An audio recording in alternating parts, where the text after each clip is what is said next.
Sejarah software komputer. Sejarah dari software terbagi menjadi beberapa era, yaitu yang pertama, era pioner. Bentuk perangkat lunak pada awalnya adalah sambungan-sambungan kabel ke antar bagian dalam komputer.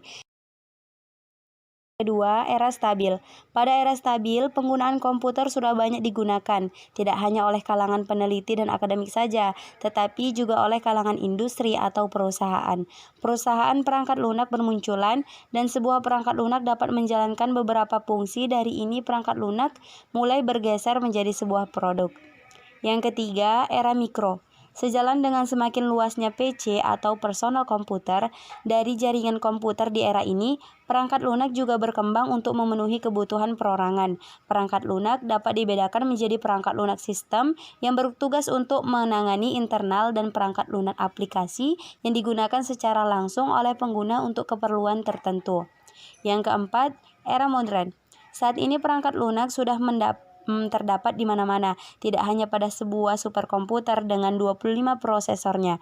Sebuah komputer menggampun telah dilengkapi dengan perangkat lunak yang dapat disinkronkan dengan PC. Tidak hanya komputer, bahkan peralatan seperti telepon, TV, hingga ke mesin cuci, AC, dan microwave telah ditanamkan perangkat lunak untuk mengatur operasi peralatan tertentu. Pengertian software. Software adalah perangkat lunak berupa program-program yang digunakan untuk menjalankan petunjuk atau perintah-perintah saat menjalankan komputer.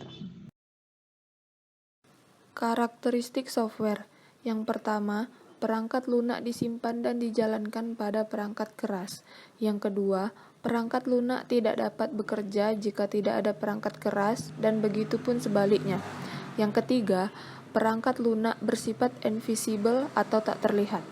Yang keempat, karena bersifat digital atau non-fisik, maka kualitas perangkat lunak tidaklah mudah untuk dinilai, tidak seperti perangkat keras yang dapat dilihat dan diraba. Yang kelima, perangkat tidak terpengaruhi oleh kondisi lingkungan seperti suhu, debu, dan sebagainya, melainkan yang terpengaruh adalah perangkat kerasnya. Yang keenam, perangkat lunak tidak memiliki suku cadang yang diproduksi massal. Yang ketujuh, tidak pernah menyediakan suku cadang, melainkan menggunakan patch atau tambalan.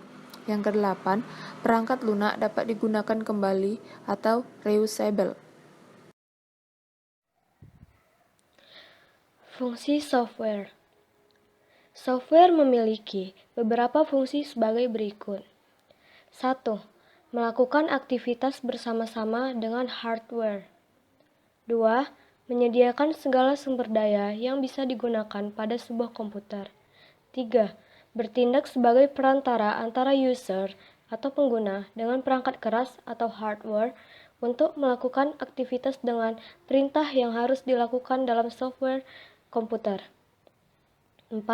Mengidentifikasi program. 5. Mengatur dan membuat pekerjaan lebih efisien. 6. Mengatur input dan output dari komputer. 7. Menjalankan perintah tertentu pada sebuah sistem komputer. 8.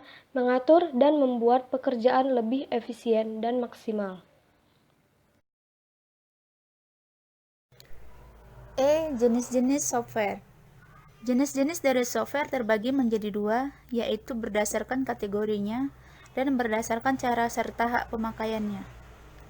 Berdasarkan kategorinya, jenis-jenis perangkat lunak adalah: yang pertama, sistem operasi, yaitu sistem utama yang langsung berinteraksi dengan bahasa yang dikenal oleh mesin komputer atau bahasa mesin.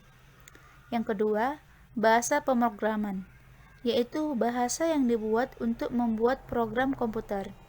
Yang ketiga, program aplikasi, yaitu program yang dibuat untuk tujuan tertentu, misalnya untuk penjualan di supermarket, untuk mengelola data pasien di rumah sakit, dan untuk mencetak akwitansi dan sebagainya. 4. Program paket, yaitu gabungan dari beberapa program aplikasi yang dipaket menjadi satu kesatuan untuk menangani suatu bidang pekerjaan yang saling berkaitan. 5. Utilitas, yaitu program-program bantu yang bertujuan untuk mengatur konfigurasi komputer, menjaga komputer dari serangan virus dan hacker, menyelamatkan data dan sebagainya. Keenam, permainan, yaitu program-program yang dibuat untuk menyampilkan permainan interaktif pada layar komputer. Yang ketujuh, multimedia, yaitu meliputi program-program untuk memainkan lagu atau musik, memutar film atau video, menangkap siaran radio atau televisi, dan sebagainya.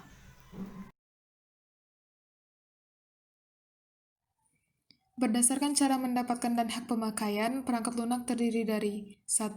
Perangkat lunak komersial atau commercial software, yaitu perangkat lunak yang dijual secara komersial. Setiap orang yang ingin menginstalnya harus membelinya. Jika tidak membayar, berarti dianggap melakukan pembajakan perangkat lunak dan dapat dikenai sanksi hukuman karena ada hak cipta. Yang kedua, perangkat lunak domain publik, yaitu perangkat lunak yang tidak disertai hak cipta dan memungkinkan siapa saja melakukan tindakan apa saja terhadap program tersebut, termasuk membuang nama pencipta aslinya dan memakai hak cipta.